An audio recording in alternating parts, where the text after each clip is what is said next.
네, 오늘 말씀의 제목은 천국 같은 가정을 만들어 봅시다 라는 말씀의 제목입니다. 우리 모두가 다 바라는 바 아니겠습니까? 그죠? 정말 천국 같은 가정 되기를 원하시죠? 네, 그래서 오늘 주님께서 우리들에게 말씀해 주시는 겁니다. 네, 먼저 한번 오늘 다짐을 주님 앞에 드리고 오늘 말씀을 나누도록 하겠습니다. 저를 한번 따라서 주시면 됩니다. 먼저 부모로서요, 마땅히 행할 길을 마땅히 행할 길을 자녀들에게 가르치겠습니다. 마땅히 행할 길을 자녀들에게 가르치겠습니다. 자, 이번에는 자식으로서입니다. 부모를 공경하라는 계명을 믿음으로 지키겠습니다. 부모를 공경하라는 계명을 믿음으로 지키겠습니다. 아멘. 자, 한 분만 더 합시다. 네, 한 분만 더요. 부모로서요, 마땅히 행할 길을 자녀들에게 가르치겠습니다. 마땅히 행할 길을 자녀들에게 가르치겠습니다.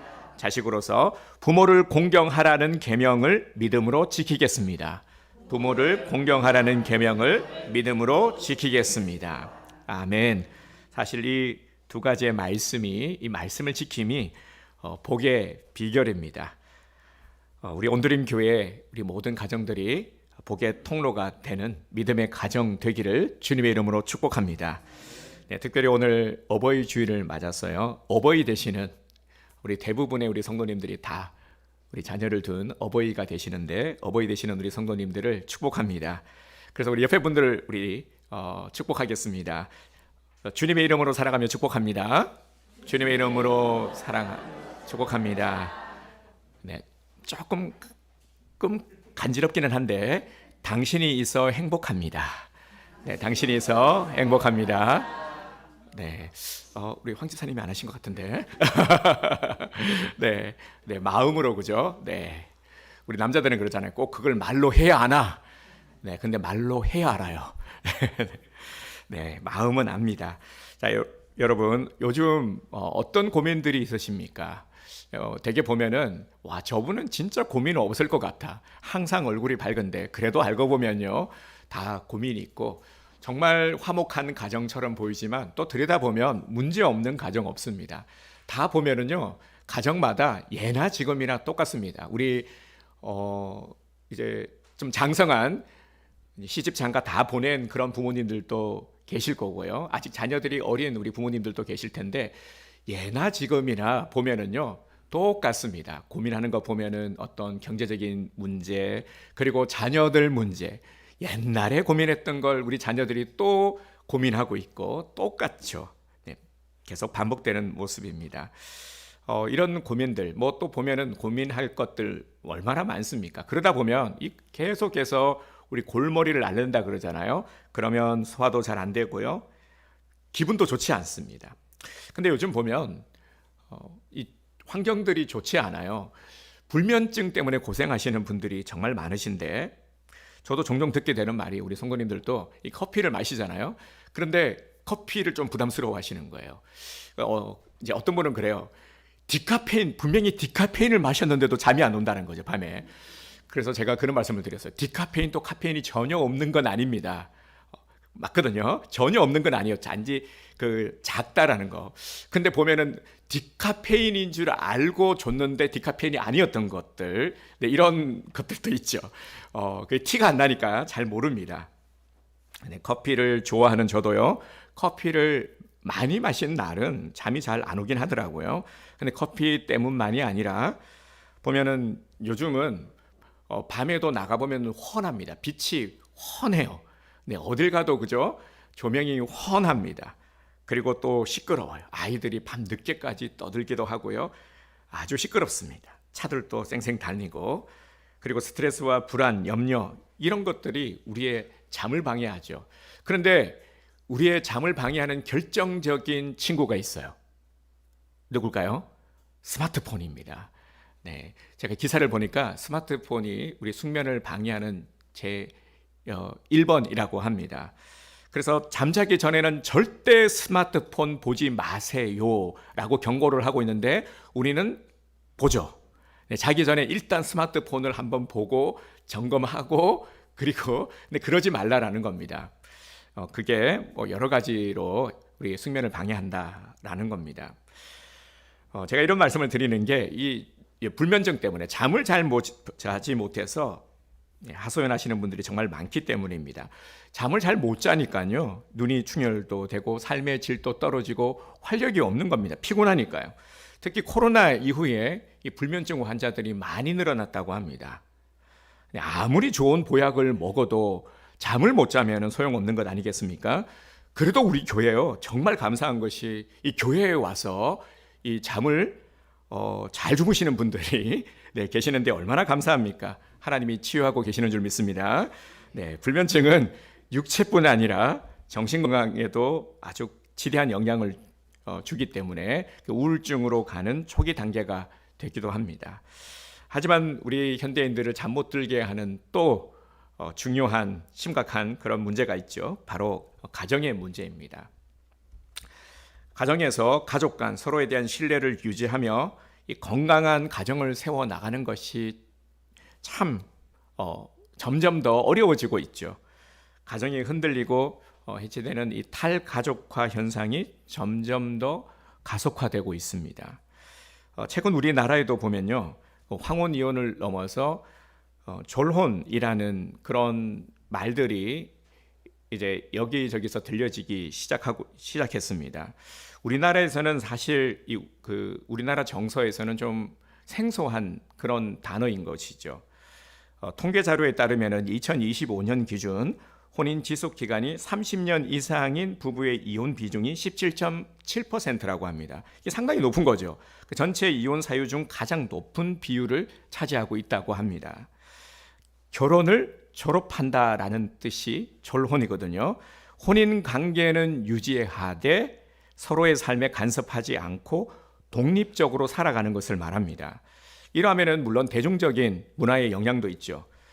우리 성도님들이 많이 보셨을 겁니다. 이전에 MBC에서 MBC 드라마였는데 밥상 차리는 남자, 보신 분들 계시죠? 그리고 이 내용이 저도 그냥 찔끔찔끔 봐가지고 다 보지는 않았는데요. 아내가 갑자기 결혼을 선언하자 위기에 처한 이 중년 남자들의 행복 되찾기 프로젝트라는 아주 흥미로운 소재로 한때 최고 시청률이 19%를 넘었다고 합니다. 사람들이 상당히 관심을 가지니까 봤겠죠. 공감대를 형성하니까. 그리고 이 외에도 아버지가 이상해, 내일 또 맑음, 이런 드라마들이 결혼을 소재로 다루고 있습니다. 어떤 드라마에서는요, 평생 가족을 위해서 희생하던 아내가 어느 날 갑자기 자유를 찾아 집을 나가는 그런 장면이 나옵니다. 가족과 연락을 끊고 전국을 여행하면서 하고 싶은 거 다 해보니까 와, 이게 사람 사는 맛이구나 생각을 하죠. 하지만 시간이 이제 흘러가니까 다시 집에 돌아가고 싶은 겁니다. 가족들도 보고 싶고. 그런데 돌아가려고 했을 때에 이미 남편 곁에는 빠밤 다른 여인이 자리를 차지하고 있었고, 가족들은 자신을 받아주지 않는 자신의 자리가 없더라는 그런 비참한 결말을 보여주고 있는 이 드라마도 있는데요. 사람들이 살아가는 동안에 겪는 세 가지의 큰일이 있습니다. 일단 먼저는 태어남과 죽음이고요. 그 가운데 뭐가 있냐면 결혼이 있습니다. 그런데 태어남과 죽음은 마음대로 할 수 없잖아요. 그런데 결혼에 있어서는 좀 다르다라는 생각을 가지고 있는 거죠. 이건 내가 선택할 수 있다라는 거죠. 그래서 많은 이들은 결혼을 선택이라고 말합니다. 내 선택이다. 특히 요즘 젊은 세대들에게 있어서 이런 성향이 더 강하죠. 서로가 좋아서 만났으니까 싫어지면 당연히 헤어질 수도 있는 거지 라고 생각을 합니다. 심지어 우리 크리스찬 젊은이들조차도요, 이런 생각을 가지고 있음을 듣게 됩니다. 그런데 여기에 무엇이 없습니까? 항상 우리가 점검해야 될 것은 이겁니다. 이 한 가지 기준을 잘 잡으시면 됩니다. 바로 그 안에 예수님이 있냐라는 것이죠. 그 생각 속에 예수님이 계시냐라는 것입니다. 마치 손목시계를 샀는데요, 오래 차고 보니까 시간도 잘 안 맞고 질리고 해서 버려버리는 것처럼 이 결혼도 이와 다를 바가 없는 거죠. 자, 여러분, 오늘 우리 성도님들의 가정은 평안하십니까? 어떻습니까? 소통은 잘 되고 있습니까? 가족들 간, 우리 부부 간, 가족들 간, 자녀들하고의 소통은 잘 되고 있습니까? 겉으로는 괜찮아 보이는 우리 크리스찬 가정도요, 자세히 들여다보면은 앞서 말씀을 드린 것처럼 똑같은 고민을 합니다. 돈 걱정하고 직장 문제 걱정하고 자녀 문제 걱정합니다. 똑같이 고민합니다. 그리고 또 부부간에도요, 분명 사랑해서 결혼했는데 아닙니까? 네, 사소한 일로 싸우고 하지 말아야 할 정말 모진 말, 이 상처 주는 말들을 팍팍 내뱉어서 가슴에 꽂죠. 네, 이 상처는 오랫동안 잘 아물지 않습니다. 그런데 문제는 이런 일들이 나아지지 않고 계속 반복되고 있다는 것이죠. 왜 그럴까요? 우리는 결혼이 무엇인지, 부모됨이 무엇인지 제대로 배우지 못하고 가정을 이루었기 때문입니다. 자동차를 운전할 때도 그냥 자동차 운전하지 않잖아요. 학원 다니고 열심히 배우고 라이센스를 면허증 따가지고 그렇게 운전을 해야 됩니다. 군대에서도요, 바로 막 그냥 총 들고 막 전투병이 되는 것이 아니라 제식 훈련부터 해서 화생방, 유격, 혹한기 훈련, 철저하게 훈련을 받습니다. 그런데 가장 소중한, 다른 어떤 것들보다도 더 소중한 결혼 생활, 이 훈련 한번 제대로 받지 못하고 막연한 기대만 가지고 시작을 한 것이죠. 배우지 않았기 때문에 결혼 후에도 이 자기만 생각하는 이기심이 그대로 남아 있는 겁니다. 상대방을 배려하고 이해하려고 하기보다는 자기 주장만 내세우고, 그러면서 나를 더 사랑해 주기를, 나를 위해서 참아 주기만을 요구하죠. 우리가 착각하는 게 뭐냐면요, 결혼만 하면은 남편 역할, 아내 역할 저절로 잘할 수 있다고 여기는 거죠. 왜냐하면 평소에 그런 말들 많이 들었으니까요. 아유, 그냥 대충 살면 돼. 애들 그냥 낳기만 하면 알아서 지들 다 커. 네, 그런데 지들 알아서 다 큽니까? 옛날에는 그랬을지 모르겠습니다만 요즘은 저절로 크기가 참 어려운 세상 아니겠습니까? 네, 신경 쓸 게 한두 가지가 아니죠. 이렇게 준비 없이 아버지가 되고 어머니가 됩니다. 근데 정작 살다 보니까 얼마나 이 준비되지 않은 사람들이었는지를 내가 몰랐던가, 내가 좀 진작에 좀 알았더라면 하는 것들을 우리가 뼈저리게 느끼게 되죠. 자, 오늘 우리 성도님들 중에 미혼 계신가요? 미혼이 없네요. 없죠? 있네요. 죄송합니다. 우리 강 전사님이 계셨구나. 네, 우리 있네요. 중요하신 분이. 우리 전사님도 우리 장가 가셔야 되는데. 네. 윤영쌤도 있네요. 네, 맞네요. 네, 많이들 계시네요. 네, 어떻게 우리 미혼분들은 잘 들으셔야 됩니다. 특히 우리 남자분들은 더 잘 들으셔야 돼요. 예, 많은 사람이 좋은 사람을 만나서 결혼을 하고 싶어 하지만 좋은 사람을 만나는 것보다 더 큰 복은 자신이 좋은 사람이 되는 것입니다. 네, 싫은 사람을 만나는 것보다 더 끔찍한 것은 자신이 남에게 싫은 사람이 되는 것이죠. 이것만 잘 깨달아도요, 네, 아주 훌륭한 그런 남편이 될 수 있는 줄 믿습니다. 네, 그래서 배워야 되는 겁니다. 지금도 마찬가지고요. 네, 우리 어르신들을 꼰대라고 여기지 마시고 잘 또 귀담아 들어야 될 것들은 들어야 됩니다. 배워야 되는 것이죠. 지금까지 내 고집, 내 이해를 내려놓고 좀 진심으로 배우려고 하는 자세를 가지시기를 바랍니다. 우리 모두에게 하는 얘기입니다. 그러면 우리는 누구에게 배워야 합니까? 우리는 하나님께 배워야 하는 것이죠. 그래서 성경을 보면 우리가 가정생활 이런 것들, 요즘 보면은 상담가들 가정의 문제, 어떤 이런 것들이 되게 프로그램도 많이 나와 있잖아요. 그런데 성경을 보면 아주 구체적이고 명확한 지침을 우리에게 주고 있다는 것을 깨닫게 됩니다. 우리가 관심을 가지지 않고 우리가 읽지 않아서 그렇지, 듣지 않아서 그렇지, 성경은 우리들에게 정말 건강한 가정을 이루고 정말 복된 가정 생활을 할 수 있는 모든 것들을 다 가르쳐주고 있습니다. 그래서 우리는 다른 어떠한 세상의 소리가 아니라 하나님에게서 다시 배워야 하는 것입니다. 지금부터 배워야 하는 것이죠. 결혼을 통한 이 가정이라는 공동체를 계획하신 분은 바로 하나님이십니다. 여기에서부터 우리가 분명한 믿음을 가지고 우리가 귀를 열어 들어야 하는 것이죠. 다시 말씀을 드립니다. 결혼을 통한 가정이라는 공동체를 계획하신 분은 하나님이십니다. 따라서 문제가 생긴 가정을 치유하고 회복시키실 분도 하나님이십니다. 우리 가정을 향한 하나님의 설계도를 다시 펼쳐야 됩니다. 그러면 우리가 배워야 될 것이 무엇입니까? 오늘 본문 우리 10절을 우리 4장 10절입니다. 고린도후서 4장 10절. 네, 고린도후서 4장 10절. 우리 다시 한번 함께 말씀 선포하겠습니다. 우리가 항상 예수의 죽음을 몸에 짊어짐은 예수의 생명이 또한 우리 몸에 나타내게 하려 함이라. 아멘. 네, 겉으로는 예수 잘 믿고 하나님의 뜻대로 잘 사는처럼 보일 수 있어도 우리 교회에서는 와, 저분은 진짜 경건하시다. 너무 와, 저분처럼 해야지. 저분처럼.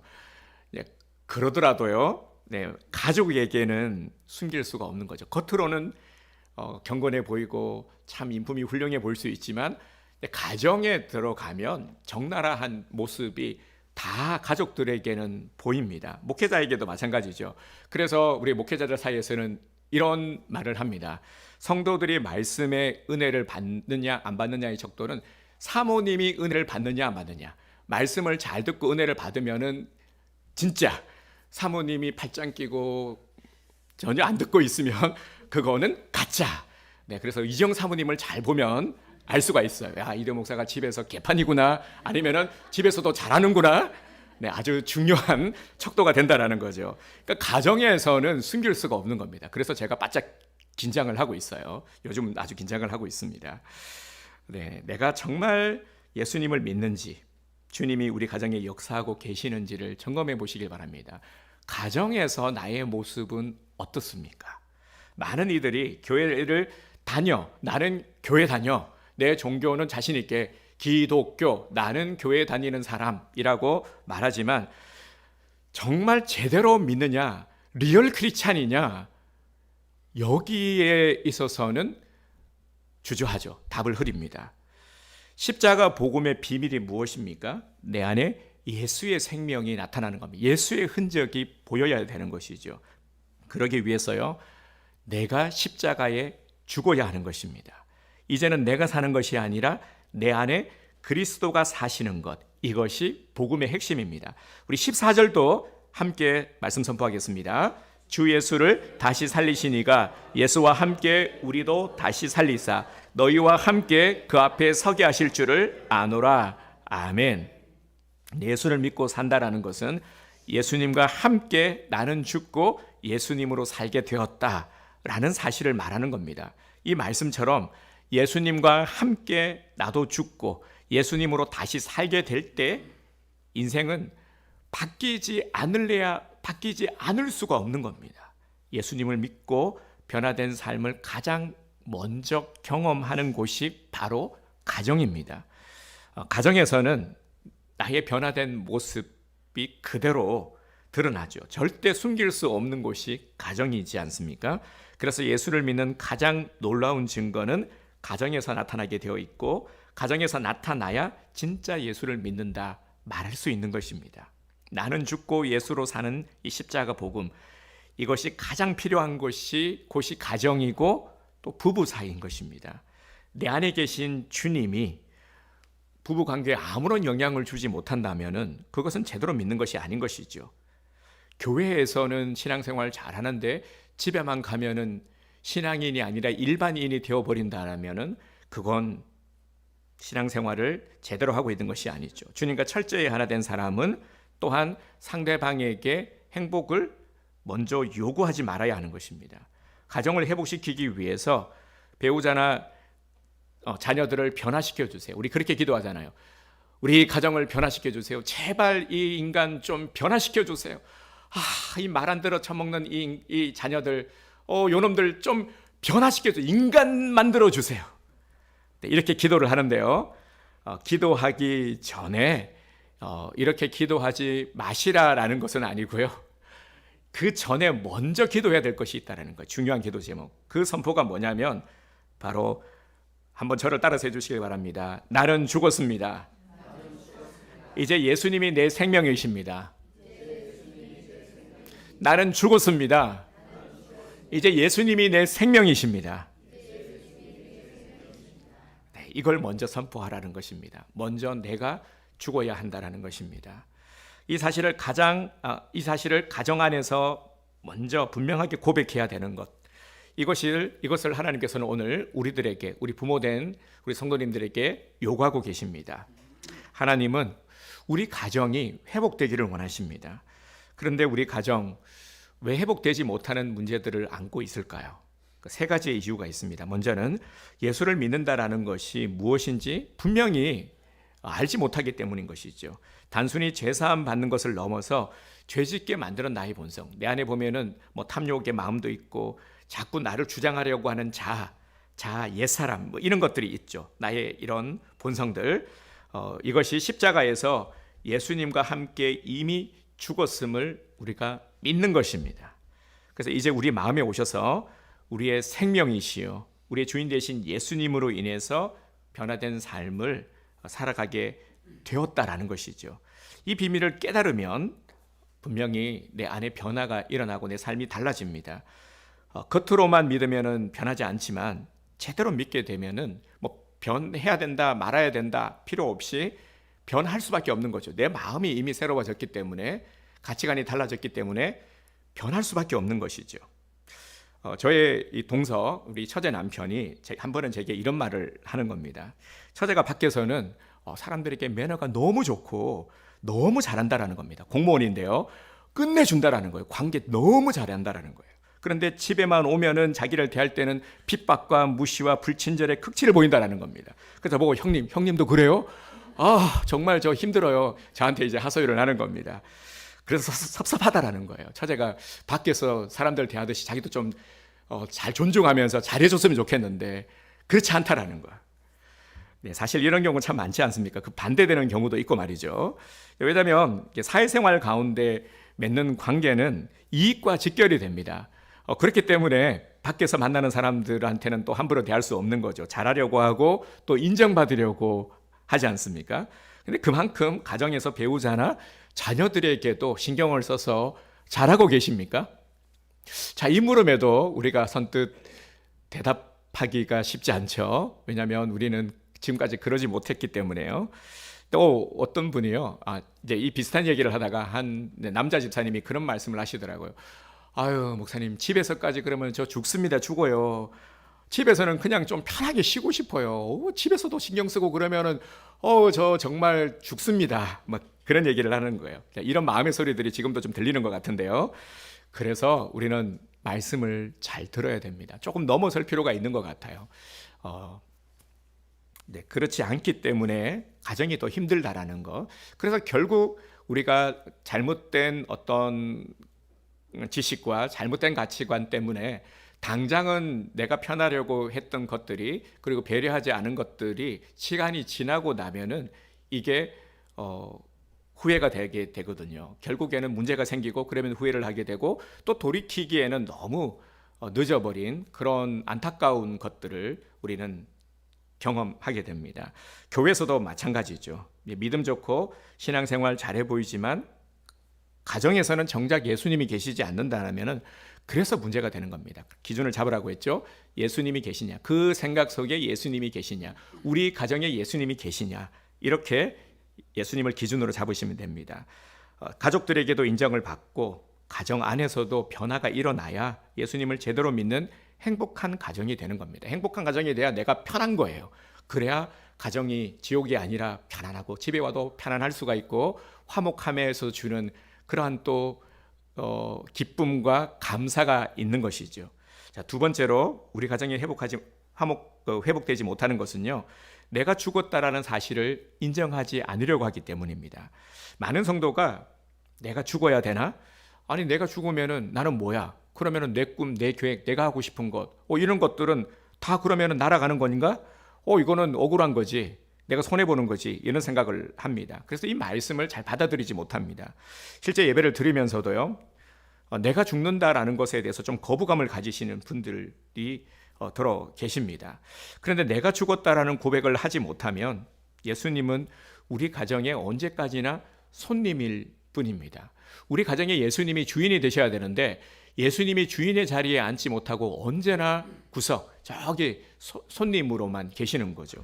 그러니까 예수님이 어떠한 것들을 행하시지를 못하는 겁니다. 이걸 어디를 보면 알 수 있냐면요, 그 가나 혼인 잔치에서 물이 변하여 포도주를 만드셨잖아요. 근데 예수님이 손님으로 계실 때는 아무것도 행하실 수가 없으셨죠. 그런데 예수님이 주인이 되시니까 물을 포도주로 바꾸어 주신 겁니다.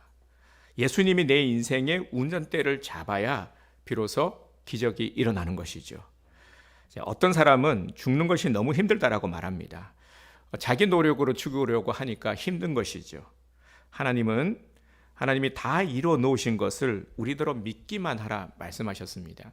우리가 하나님에 대한 오해를 정말 많이 하고 있는데요. 자꾸 우리는 어떤 표면적인 것들, 여기에 머무르니까 죽어야 된다. 나 죽기 싫은데? 나는 뭐야 그러면? 여기에만 계속 머무르는데요. 정말 우리가 자녀로서 아버지의 뜻을 나중에 나이 들고 철들고 깨닫게 되고 그러면서 후회하게 되듯이 진작에 좀 내가 잘했어야 되는데 늦게 후회하듯이요. 우리 아버지의 뜻을 우리가 빨리 깨닫는 것이 또 행복의 비결인 것이죠. 근데 우리는 자꾸만 오해를 많이 합니다. 그런데요, 우리가 죽는다라고 말하지만 사실 이미 대부분의 것들은 하나님이 이미 다 세팅을 해 놓으셨어요. 정말 우리를 죽입니까? 우리가 정말 죽습니까? 그렇지 않잖아요. 이 의미가 어떤 의미인지를 우리가 정말 잘 깨달아야 됩니다. 이미 이루어 놓으신 것을 믿기만 하라라고 말씀하고 계시는 거예요. 우리의 영의 아비 되신 하나님은요, 이미 밥상을 다 차려 놓으시고 와서 먹어주렴. 와서 함께 먹어주는 이 수고를 하기를 말씀하시는 겁니다. 그런데 우리는 바빠 죽겠는데 내가 언제 내가 갑니까? 내가 바쁜 거 알잖아요. 내가 지금 여유가 없는 것 알잖아요. 여기에 머무르는 거예요. 싫다, 좋다, 피곤하다, 아니다, 있다, 없다, 여기에 머물러 있는 것이죠. 아버지의 뜻을 안다면 와서 함께 나누는 그 은혜의 즐거움을 누리면 모든 것을 돕고도 남게 되는 것이죠. 회복이 이루어지고 더한 은혜의 충만함을 얻게 되는 것이죠. 그래서 예수님이 십자가에 죽으실 때 우리도 함께 죽었다. 하나님이 이것도 정해놓으신 거예요. 그 사실을 우리는 아멘으로 받아들이기만 하면 되는 것입니다. 왜 주님이 우리 가정에는 역사하지 않으실까? 이런 생각하시는 분들 틀림없이 계실 겁니다. 기도하고 있는데 별로 바뀐 것도 없는 것 같고, 자녀들 기도했는데 아직 정신 못 차린 것 같고, 자, 이런 생각도 우리가 다시 좀 바로잡기를 원합니다.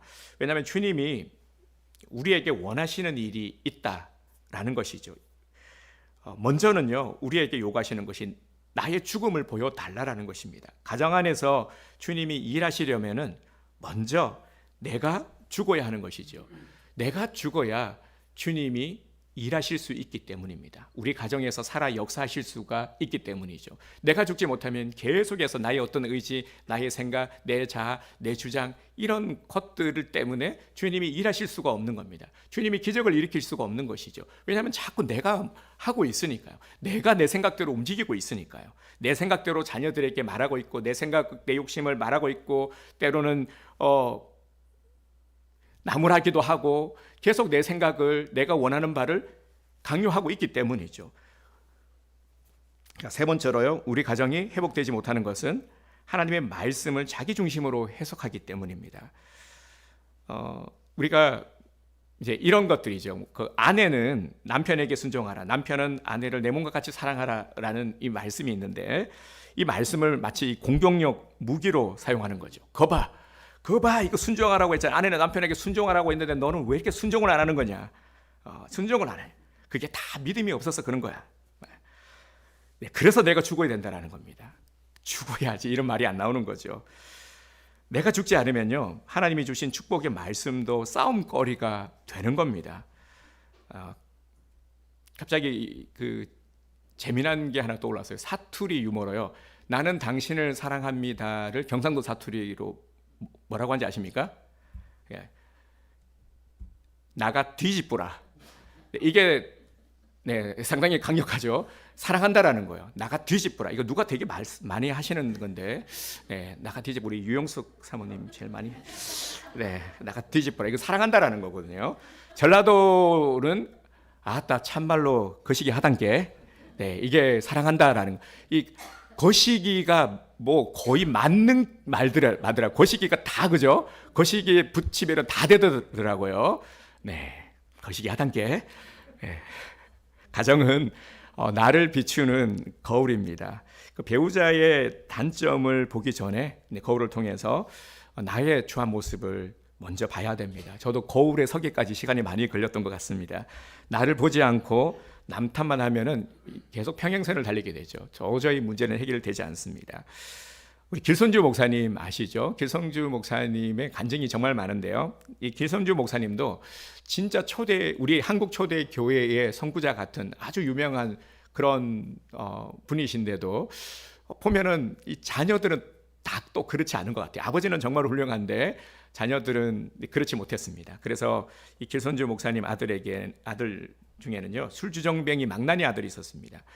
이제 목사 안수를 받기 전 장로 시절에 아들을 바로 잡아보려고 야단도 치고 때려도 보고 말씀대로 살지 않으면 너 저주 받는다 막 그런 책망도 해보고 했지만 아무리 해도 아들이 나아지지를 않는 겁니다. 계속 술만 마시고 그냥 온갖 나쁜 짓은 다 하고 돌아다니는 거예요. 이런 아들의 모습을 보고 괜찮을 아버지가 어디 있겠습니까? 이 길선주 목사님이요, 너무 아들 때문에 마음이 너무 아팠습니다. 근데 이 모습을 한 선교사님이 보고 너무 안타까이 여겨서 이 길선주 목사님에게 이렇게 말을 해주었다고 합니다. 길선주 장로님, 아들을 자꾸 저주하려고 하지 말고 축복하세요. 이 한마디 말을 했다고요. 근데 이 길선주 목사님이 이 선교사님의 말씀을 하나님의 음성으로 들은 것이죠. 아, 그렇구나. 그래서 그동안 이 길선주 목사님은 아버지의 눈으로 아들을 보면서 정죄하고 저주하고 있었다라는 것을 깨닫게 된 것입니다. 그래서 이 목사님이요, 100일 작정 새벽 기도를 작정하고 노력을 한 겁니다. 예수님의 눈으로 아들을 보기로 그렇게 작정하고 노력하기를 시작한 것입니다. 그러면서 내가 죽지 않으면 아들을 축복하는 것이 불가능한 것이구나 하는 것을 깨닫게 됩니다. 깨달았다고 해도 이것을 실천하기까지 이게 어려운 일이 아니었기 때문인 것이죠. 그래서 아버지의 눈으로 볼 때는 절망적이고 망난이고 패주고 싶고 골칫덩어리였는데 예수님의 눈으로 보니까 이놈을 통해서도 하나님의 놀라운 계획하심이 있는 거구나, 하나님이 귀히 여기는 아들이구나 하는 것을 보게 된 것이죠. 100일 작정 기도가 끝난 다음 날 여전히 이 아들은 변하지 않은 채로 술을 잔뜩 마시고 웬일인지 교회 예배당에 확 들어와서는요, 예배당 앞에서 꼬꾸라져 대성 통곡을 하더랍니다. 네. 그리고는 그 다음 날부터 완전히 변화된 아들이 새 삶을 살게 되었다고 합니다. 오늘 우리 성도님들도 이 자리에 혹시 이 배우자가 남편이나 아내분이 마음에 안 들고 불편하신 분 계시죠? 네. 한숨 쉬시는 분들은 그렇다고. 네. 자, 만약에 예수님이 배우자라면 어떨까요? 여러분 혹시 한번 생각해 보셨습니까? 예수님이 배우자라면 좋다고 하시는 분들도 계실지 모르겠습니다만 나는 죽었습니다라는 분명한 고백을 하지 않은 사람이라면 아무리 예수님이어도 얼마 가지 못할 겁니다. 못 살겠다고 분명히 예수님한테 불평불만하실 겁니다.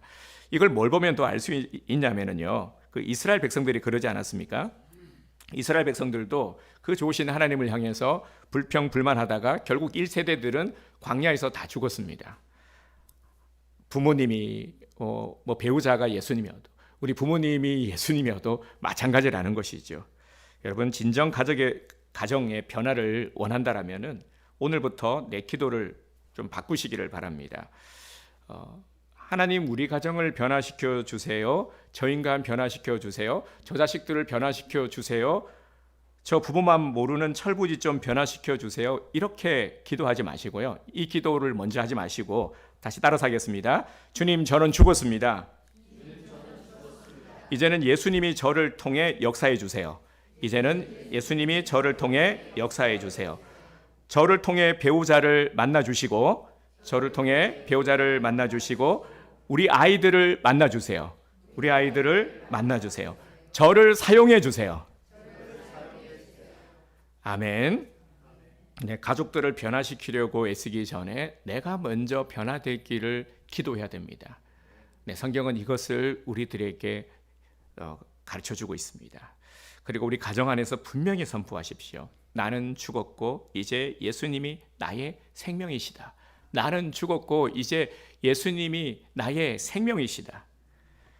명심합시다. 열심히만 산다고 해서 다 잘 되는 건 아닙니다. 우리 온드림교회 성도님들 열심히 하면 정말 따라갈 사람들이 누가 있습니까? 정말 열심히들 사세요. 열심히 일하고 다 놀고 계시는 분 없으세요? 정말 열심히 일하십니다. 이제 나를 주님께 온전히 산제물로 내어드립시다. 정말 예수님이 기도하는데도 정말 간절히 기도하는데도 응답을 안 주시는 것인지 아니면은 예수님이 도와는 주고 싶은데 역사는 하고 싶은데 도와줄 수가 없는 상황인지를 우리가 잘 한번 살펴봅시다.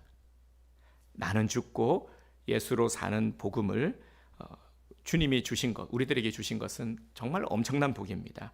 주님은 우리 힘으로 할 수 없는 가정의 변화를 친히 이루어 주시겠다라고 약속하셨습니다. 그래서 오늘 이 어버이 주일, 어버이 되신 우리 성도님들을 주님의 이름으로 축복합니다. 그동안 참 많은 애를 쓰셨잖아요. 우리 자녀들을 양육하시느라고 여기까지 가정을 책임지시고 이끌어 오시느라고 그 수고와 눈물 그리고 기도 애써 오신 것을 알기에 정말 주님의 이름으로 축복합니다. 정말 고생 많으셨습니다. 주님께서 오늘 우리 성도님들 엉어리진 것들 그리고 또 보면은 이 상처도 분명히 가지고 계실 텐데요. 주님께서 만져주시사 회복시켜 주실 줄 믿습니다. 그리고 더 사랑할 수 있는 마음을 열어주시고 앞으로의 남은 생애를 우리가 힘을 내어 나아갈 수 있는 새 힘을 주님께서 주실 줄 믿습니다. 그래서 이제 나는 죽고 예수로 사는 삶을 가정에서 우리가 실천하며 진정 천국 같은 그런 우리 온드림 교회 우리 모든 가정 되시기를 주님의 이름으로 축복합니다.